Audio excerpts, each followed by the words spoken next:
কৃষকের ছেলে উচ্চশিক্ষিত হচ্ছে, তখন সে আর কৃষিকাজের স্কোপ থাকলেও বাবা তার জমিটা আরেকজনকে বর্গা দিয়ে দিলেও সে গিয়ে কিন্তু জমিটার দায়িত্ব নিচ্ছে না। খুব ইদানিং আমি গতকাল ফরাসউদ্দিন সাহেবের ওখানে আব্দুস সাত্তার মণ্ডল বলল যে নতুন একটা প্রবণতা দেখা যাচ্ছে, সেটা হলো যে কিছু যুবক গিয়ে জমি ভাড়া নিয়ে সেখানে মাছের চাষ করছে অথবা অর্চার্ড বা বাগান করছে। সুতরাং একটা ভালো পরিবর্তন, যে আচ্ছা নিজে সবই সরকার চাকরি করে দিবে, সবই গভর্নমেন্ট করে দিবে তা না, আমরাও একটু এন্টারপ্রেনার হব এবং স্মল মাইক্রো এগুলো হব।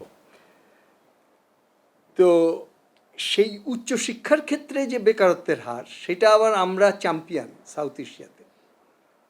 আমাদের হলো 66%, ভারতে 33%, নেপালে 20%, শ্রীলঙ্কায় 7%, ইভেন যাকে আমরা হারাইছি মুক্তিযুদ্ধে সেই পাকিস্তানেও মাত্র 28% না কত জানে আমাদের চেয়ে কম।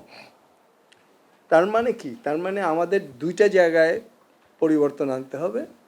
সেটা হচ্ছে আমাদের এই যুবশক্তিকে কাজে লাগানোর ব্যবস্থা করতে হবে, আর উচ্চশিক্ষাটাকে এমন করতে হবে যে কেউ উচ্চশিক্ষিত হয়ে যাতে বেকার না থাকে। সেখানে আমার কাছে কাফি রতনের ইন্ডিয়ান যে প্রপোজালটা ইলেকশনে দিয়েছে সেটা খুব ভালোই মনে হলো। সেই দাবিটা আপনারা তুলতে পারেন যে যে কোনো উচ্চশিক্ষিত যুবক, যেহেতু তার মিনিমাম নিউমারেসি তারপর তার আছে, সুতরাং তাকে একটা ইন্টার্নশিপের ব্যবস্থা করে দিতে হবে। এখন ইন্টার্নশিপ করে দিলে যে কস্টটা হবে, সেই কস্টটা যদি দিতে না পারে, মানে ওই প্রতিষ্ঠান দিতে না পারে, তাহলে গভর্নমেন্ট দিয়ে দেবে। তাইলে আমাদের এই জায়গাতে আমরা তো এবং আসলে ওই ধরনের ব্যবস্থা আছে বলেই ওইসব জায়গায় অর্থনৈতিকভাবে পারফরমেন্সে আমাদের চেয়ে খারাপ হওয়া সত্ত্বেও উচ্চশিক্ষার ক্ষেত্রে ওদের বেকারত্ব কম। এইটা দৃষ্টি আকর্ষণ করা উচিত এখন আলাপ আলোচনায়, যে এই ডিমান্ডটা নিয়ে এবং ফাইটটা করা উচিত। আর কর্মসংস্থানের জন্য যদি বাজেট করতে হয়, তাহলে বাজেটের অ্যালোকেশনে ফান্ডামেন্টালি তেভাগা পদ্ধতি চালু করতে হবে। তেভাগা পদ্ধতিটা কি? এটা আমরা বহু আগে বলেছিলাম। সেটা হলো যে বাজেটের 1/3 হবে উৎপাদনশীল খাতে, কৃষি এবং শিল্পের জন্য 33%, 1/3 হবে ভৌত কাঠামোর জন্য, ব্রিজ ট্রিজ অন্যান্য অ্যান্সিলারি ফিজিক্যাল, ওই যে প্রাইমারি স্কুলের বিল্ডিং টিল্ডিং এটার জন্য, আর 1/3 শিল্প কৃষি, 1/3 ভৌত কাঠামো, আর 1/3 হবে সামাজিক অবকাঠামোর জন্য, যেমন শিক্ষা, স্বাস্থ্য, সামাজিক সুরক্ষা, ওই যে আমি বললাম যে ইন্টার্নির ভাতা, ওগুলো সব। তাহলে এই 33 এই ব্রড ভাগটা যদি প্রিন্সিপাল ঠিক থাকে, তাহলে তারপরে ওটার মধ্যে আমি তখন শিক্ষায় কত পার্সেন্ট, স্বাস্থ্যে কত পার্সেন্ট, মানে 33টা মন্ত্রণালয়ে কত পার্সেন্ট সেটা করব। কর্মসংস্থানের ক্ষেত্রে কিছু কর্মসংস্থান হবে শিল্প এবং কৃষিতে, উৎপাদনশীল খাতে, কিছু কর্মসংস্থান হবে আত্মকর্মসংস্থান। এই আত্মকর্মসংস্থানের ক্ষেত্রে ওই যে ইন্টার্নি প্রশিক্ষণ বলো, মাইক্রো ক্রেডিট বলো, কটেজ বলো, স্মল ইন্ডাস্ট্রি বলো, বেসিক ব্যাংক বলো, ভোকেশনাল ট্রেনিং বলো, টুকটাক বলো, এইটার একটা মেকানিজম থাকতে হবে এবং মনিটরিং থাকতে হবে, প্রেশার থাকতে হবে।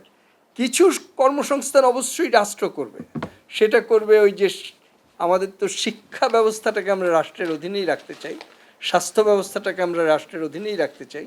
সুতরাং ওই রাষ্ট্রের অধীনে যে শিক্ষা এবং স্বাস্থ্য ব্যবস্থা আছে, সেইখানকার কর্মসংস্থানটা মেরিটোক্রেটিক করতে হবে, মেরিটোক্রেসি বেসড করতে হবে, এবং স্বজনপ্রীতি এবং ঘুষ থেকে মুক্ত রাখতে হবে।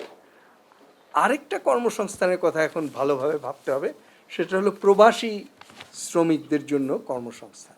সেইটার জন্য সেটা এখন এত ইম্পর্ট্যান্ট হয়ে গেছে যে সেটা ছাড়া তুমি কিন্তু আইএমএফকে ট্যাকল করতে পারবে না। তোমার ওইখান থেকে যদি তুমি ডলার আয় করতে পারো, এক্সপোর্ট থেকে যা হবে এই দুইটা মিলায়, তখন তুমি আইএমএফের সঙ্গে ফাইট করতে পারবে, নাহলে আর ফাইট করতে পারবে না।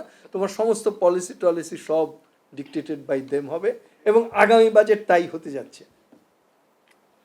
আগামী বাজেট তুমি নিশ্চিত থাকো যে এই যে গান শুনেতো না আমাদের, উন্নয়ন হয়েছে, প্রবৃদ্ধি হয়েছে, এই গান আর গাইবে না, বলবে এইবার সংকোচনশীল অর্থনীতি করতে হবে, অত প্রবৃদ্ধি করা যাবে না, অত বাজেট বাড়ানো যাবে না, আমরা ঋণ এত বেশি দিতে পারবো না, সব চাপের মধ্যে যাবে এবারে বাজেট। এবং ওই চাপের যে আঘাত আসবে তখন তোমার একই সঙ্গে আন্দোলনও করতে হবে এবং সমাধানের রাস্তাও দেখাতে হবে।